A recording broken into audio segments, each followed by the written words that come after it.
जवाब देना चाहिए। मैंने कहा था कि 5 लाख साल में देने वाली, जो 6 साल में 30 लाख नौकरी देने वाली 30,000 पर आके अटक गई है। आप देखिए अभी विधानसभा चल रहा था, सड़कों पर हमारे सिपाही खड़े हैं। 200 यूनिट फ्री तो तब होगा जब गांव में बिजली रहेगी। बिजली कितना घंटा आप दे रहे हैं? खड़ा होकर मुख्यमंत्री बताए, बिजली मंत्री वही है।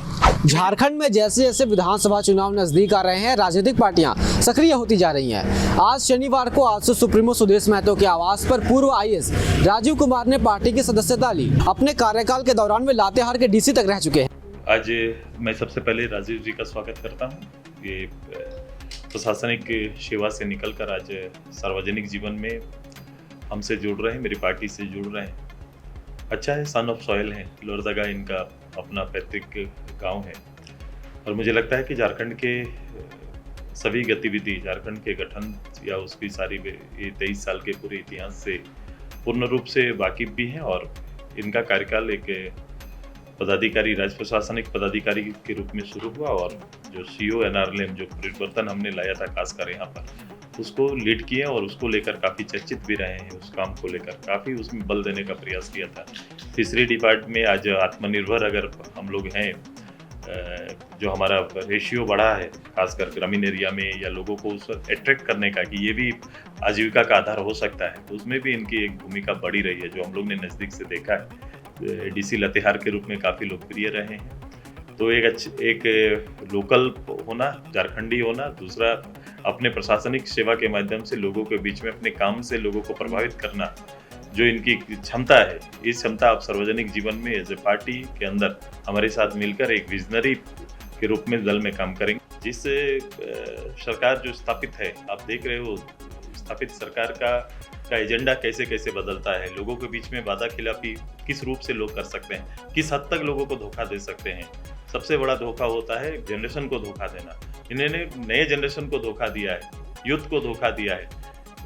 नौकरी के नाम पर आने वाली, नियोजन के नाम पर आने वाली मूलतः फोकस क्या था सरकार का कि मैं आऊँगा 5 लाख नौकरी दूंगा। कभी भी लोगों को ये लगता है कि गवर्नमेंट के आने वाले मुखिया या प्रमुख अगर ये बात को बोल रहा है तो उसको बहुत महत्व देते हैं। अगर ये महत्व देकर लोगों ने अपना समर्थन इनको देने का काम किया था कि जितने भी जो सरकारी अर्धसरकारी रूप से काम करने वाले, जो अलग अलग जैसे पारा टीचर हो, सहिया हो, अलग अलग जो काम कर रहे हैं, इन सभी को प्रमोट करने का और समतुल्य, सबसे बड़ा आकर्षण क्या इन्होंने बनाया था कि मैं समतुल्य वेतन दूंगा।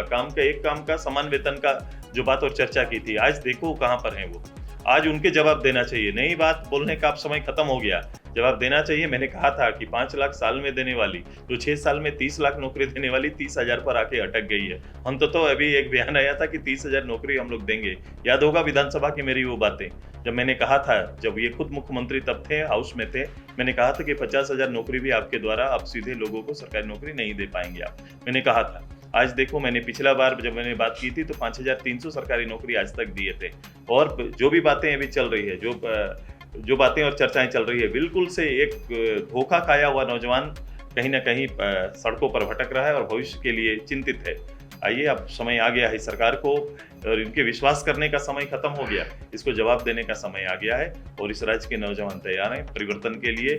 आने वाले समय हम एक यहाँ के लोगों के और झारखंड के हित के वो सारे विषयों के साथ, वो सारे संकल्पों के साथ हम फिर से वापस हम लोग आएंगे और एक बड़ी तैयारी उसको लेकर चल रही। ये प्लान ही इनका नहीं था। ये 1500 का नौकरी का प्लान इस सरकार में सोचा भी होता तो मान जाते।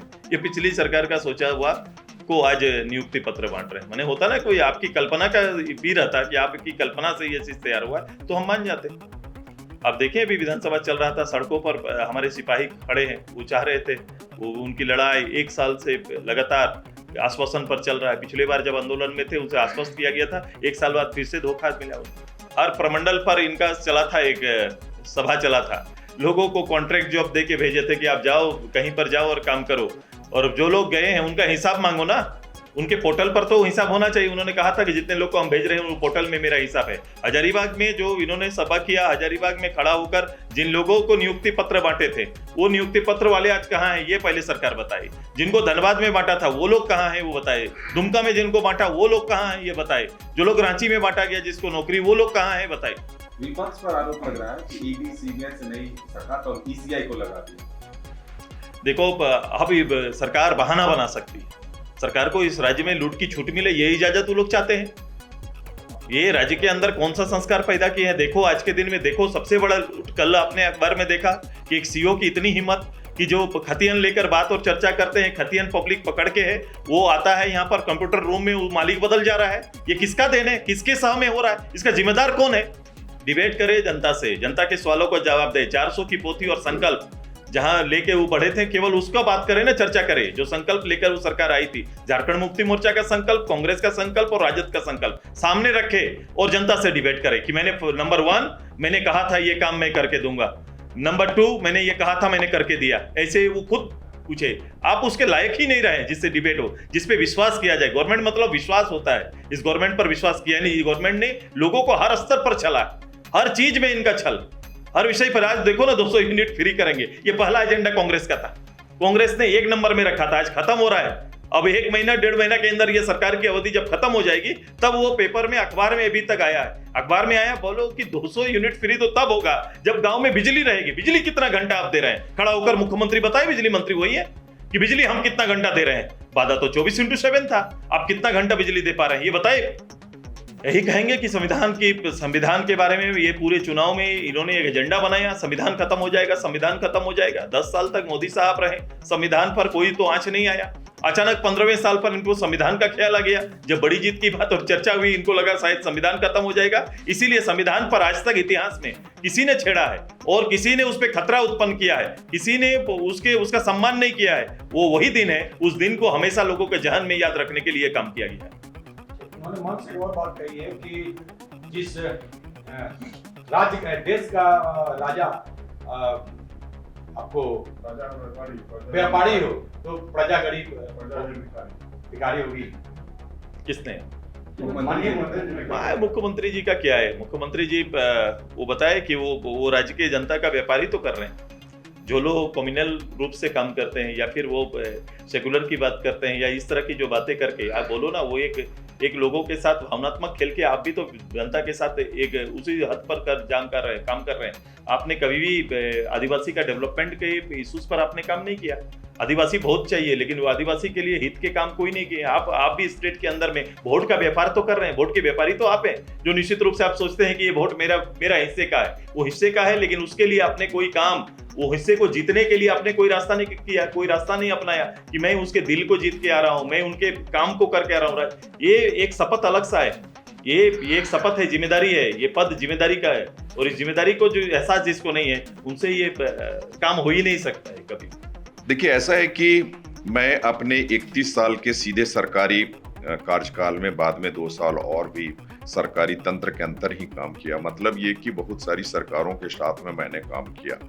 सरकार के साथ में काम करने में ये हुआ कि कौन से नेता जो झारखंड के लिए विजनरी, यहाँ के लोगों के लिए, स्थानीयता के लिए, यहाँ के जंगल जर जमीन के लिए, यहाँ के जन के लिए सोचते हैं, उनके एम्प्लॉयमेंट के बारे में, इसके संरक्षण के बारे में, राज्य को आत्मनिर्भर बनाने के बारे में। तो ऐसे में आजसू पार्टी के केंद्रीय अध्यक्ष श्री सुदेश महतो जी का नाम मेरे जहन में हमेशा रहा। मैं इनके साथ में जब कभी भी चर्चा करता था तो ये होता था कि भाई आप मछली विभाग में कार्य किए, मछली उत्पादन में इस तरह की बढ़ोतरी हुई, राज्य मछली उत्पादन में आत्मनिर्भर हुआ, हजारों हजार आदमी स्वनियोजित हुए, कई लोग लाखों लाख रुपया कमा रहे हैं और पूरे राज्य में जिंदा मछली उत्पादित हुई, चौक चौराहों में बिक रही है।